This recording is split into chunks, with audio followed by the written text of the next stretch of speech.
कल शाम को इनका एक ट्वीट आता है और उस ट्वीट के अंदर ये जिस तरह की बातें बोलते हैं, शब्द है क्रेजी बास्टर्ड।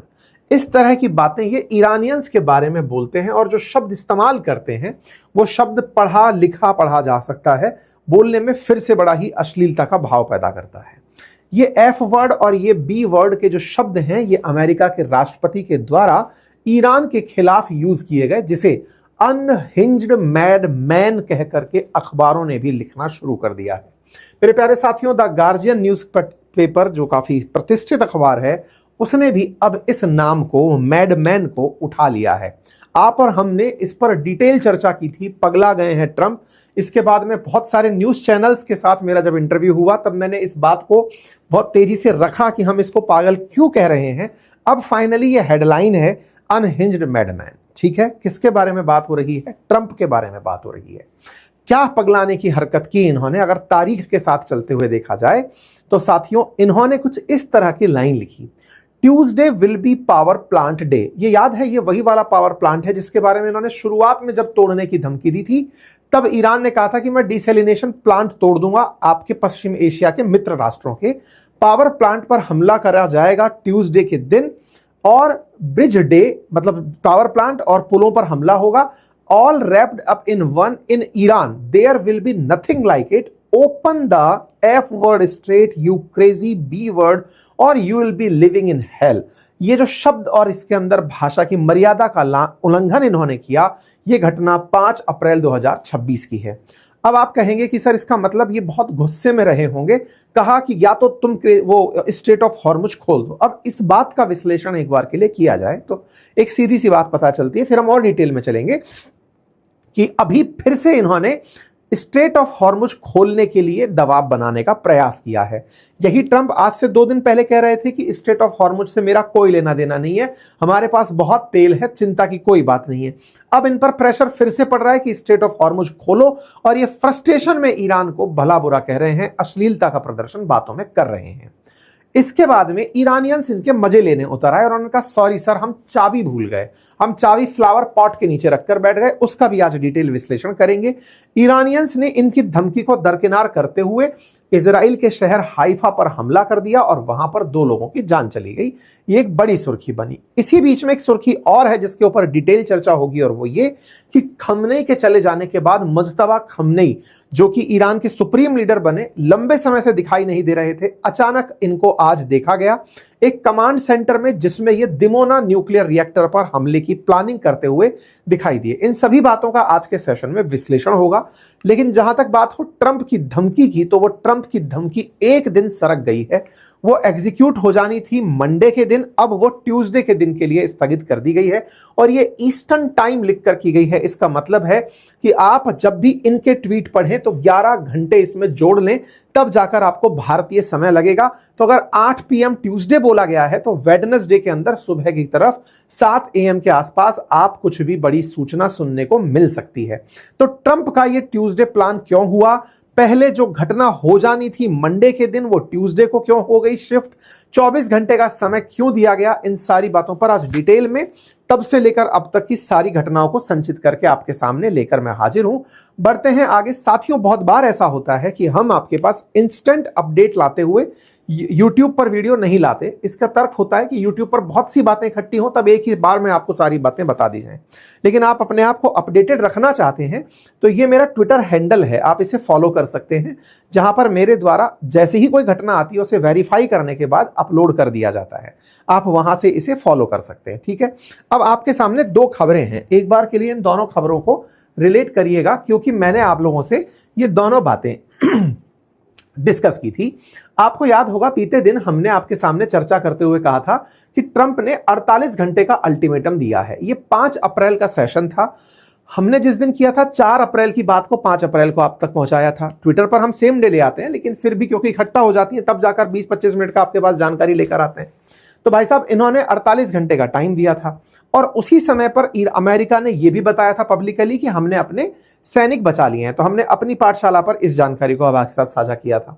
तो अब मैं आपको उसी जानकारी के पास लेकर चल रहा हूं जब 48 घंटे वाली बात थी। असल में क्या था, 4 अप्रैल को ये ट्रुथ करके हैंडल है इनका, मतलब सोशल मीडिया चैनल है।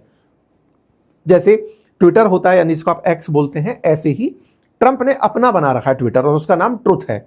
जैसे फेसबुक है, ऐसे ट्रंप का अपना एक सोशल मीडिया मतलब एप्लीकेशन है जिसका नाम ट्रुथ है। उस पर ट्रंप ने अपनी तरफ से सूचना दी 4 अप्रैल के दिन शाम 7:30 बजे कि मैं 48 घंटे के अंदर यदि ईरानियंस ने स्ट्रेट ऑफ हॉर्मुज नहीं खोला तो मैं नरक मचा दूंगा ईरान में। 48 घंटे का कैलकुलेशन क्या था? तो कैलकुलेशन ये था कि 6 तारीख के दिन अमेरिका द्वारा बताए हुए सीज फायर का ऑप्शन दिए हुए 10 दिन पूरे होने जा रहे थे। तो इन्होंने 4 तारीख को 6 तारीख का नाम लेते हुए 48 घंटे का अल्टीमेटम दे दिया। तो टेक्निकली आज आप 6 तारीख में हमें सुन रहे हैं, कल सुबह 7 बजे अगर इनकी बातों को माना जाए तो कल सुबह 7 बजे तक ईरान पर हमले हो जाने चाहिए थे, मंगलवार सुबह तक हमले हो जाने चाहिए थे। ठीक है, ये इनके अपडेट के हिसाब से 48 घंटे जोड़कर 48 घंटे पहले जोड़े गए तो अमेरिकी टाइम निकला, फिर उसमें हमने 11 घंटे और जोड़े तो इंडियन टाइम निकला। ठीक है साहब, इसको थोड़ा सा ऐसे समझ लीजिए, 48 घंटे 7:35, इसी 7:35 को अगर लिया जाए तो अगर हम इसमें 48 घंटे जोड़ते हैं तो ये बनता है 6 अप्रैल का 7:35 और उसको इंडियन स्टैंडर्ड टाइम में बदलते हैं तो 11 घंटे और अराउंड जुड़ते हैं तो ये बनकर आता है आपको मतलब 11:30 घंटे के आसपास का अंतर। तो ये 7 अप्रैल ट्यूसडे निकल कर आता है, यानी कि कल सुबह हमला होना प्रस्तावित था। अब साहब जैसे कल सुबह हमला होना प्रस्तावित था, अब देखो मंडे को मतलब टेक्निकली हम अभी अमेरिका के लेके चले तो 6 अप्रैल यानी कि मंडे के दिन हमला होना प्रस्तावित था, लेकिन इन्होंने अपने ट्वीट पे 5 अप्रैल को यानी कि कल अपने ट्वीट पर ट्यूसडे वर्ड मेंशन कर दिया और ट्यूसडे वर्ड मेंशन करते हुए 24 घंटे ऐड कर दिए, यानी कि जो काम इनको टेक्निकली 6 तारीख को कर देना था वो उसे 7 तारीख के लिए पोस्टपोन कर गए। 5 तारीख के दिन उन्होंने ये बात मेंशन करी। लोगों को एक बार के लिए लगा कि ट्रंप कंफ्यूज हो गए हैं, लेकिन इसके पीछे की कहानी पता चली, वो भी मैं आपको बताऊंगा। ट्यूसडे को इन्होंने पावर प्लांट डे अनाउंस कर दिया और कहा कि या तो खोल दो नहीं तो फिर वही एफ वर्ड और बी वर्ड यूज करके इन्होंने भला बुरा ईरान के बारे में कहा।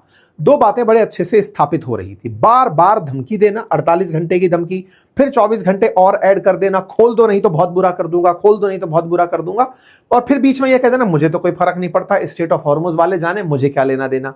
ये सारी घटनाएं चल रही थी। अब चर्चा निकल कर आई कि ट्रंप ने ये बातें पावर प्लांट डे के बारे में जो कही, इस पर प्रतिक्रिया क्या आई। मेरे प्यारे साथियों, हैप्पी ईस्टर के दिन यानी कि कल ईस्टर था, उस दिन ट्रंप ने जिस तरह की बातें की, इससे अमेरिकी लोग बेहद नाराज हुए। लोगों ने इस बात पर अपनी सबसे पहले तो प्रतिक्रिया दी कि स्ट्रेट ऑफ हॉर्मुज हमारे लिए बवाल नहीं है, आपकी भाषा की मर्यादा है। आप इस तरह की बातें लिख रहे हैं अमेरिकी राष्ट्रपति होकर कि आपके खिलाफ महाभियोग चलाए जाने का कंटेंट पर्याप्त मात्रा में उपलब्ध है, क्योंकि यह माना जाता है कि अगर कोई व्यक्ति पागल हो गया है यानी कि उसका दिमाग सही नहीं है तो उसके खिलाफ महाभियोग लाया जा सकता है, तुम्हारी हरकतें पागलों वाली हो गई हैं। इस तरह से लोगों ने इन्हें उठा करके कि साहब यह अब हटाए जाने वाले एग्जीक्यूटिव ऑफिस से हटाए जाने लायक पर्याप्त मटेरियल दे चुके हैं, ये पागल हो चुके हैं। और इस बात को CNN नाम के एक अमेरिकी चैनल ने बहुत बखूबी उठाते हुए कहा, और यह पत्रकार की जो भाषा की मर्यादा थी जिसमें उन्होंने अपनी बातें रखते हुए कहा कि ट्रंप ने जो बातें कही उन बातों को बच्चे ना सुने, और ये बात बोलते हुए निकल गए कि अगर बच्चे ये देख रहे हैं तो कृपया करके सूचित रहें कि president didn't use polite language, कि उन्होंने भद्रता का परिचय नहीं दिया है। इन्होंने बकायदा इस बात का, ट्रंप CNN के बेहद खिलाफ है और CNN को वो झूठा मीडिया कहते हैं। वास्तविकता में CNN को ही परमिशन मिली हुई है ईरान में ग्राउंड रिपोर्ट करने की, और CNN के खिलाफ ट्रंप मतलब भर भर के बोलते हैं। ट्रंप की जो आजकल फुटेज आती है एक्सक्लूसिवली वो फॉक्स के पास आती है, अमेरिका का एक और मीडिया हाउस है। खैर, तो इस तरह से इन्होंने अपनी बातें रखी तो खूब सारे अमेरिकियों ने इन्हें अपने अपने स्तर पर भला बुरा कहना शुरू किया कि साहब ये तो इन्होंने हद ही कर दी है। मतलब ये एक तरह से दिखाता है कि ट्रंप कितना डेस्परेटली ये चाहते हैं, और ये अगर ऐसी स्थिति में रहे तो वाकई में अब इन्हें पद पर ही हटा दिया जाना चाहिए। एनीवे, अब जो भी है 48 घंटे का इंतजार हो रहा है। 48 घंटे बुधवार अपने हिसाब से सुबह सुबह होंगे। ट्रंप के लिए वैसे सीज फायर का कोई मतलब नहीं है। ट्रंप रात को 10 बजे सूचित करेंगे, जो भी सूचनाएं देंगे कल मैं आपके सामने उनका डिटेल सेशन लेकर आऊंगा। कि जिस चैनल पर फिलहाल आप खबरें सुन रहे हैं, पढ़ रहे हैं, आपसे गुजारिश है कि इसे सब्सक्राइब करना ना भूलें, क्योंकि आप में से बहुत सारे साथियों ने इस चैनल को सब्सक्राइब नहीं किया हुआ है। आप सब्सक्राइब करते हैं तो हमारे साथ आपका जुड़ाव हमारे लिए एक ताकत के रूप में दिखाई पड़ता है।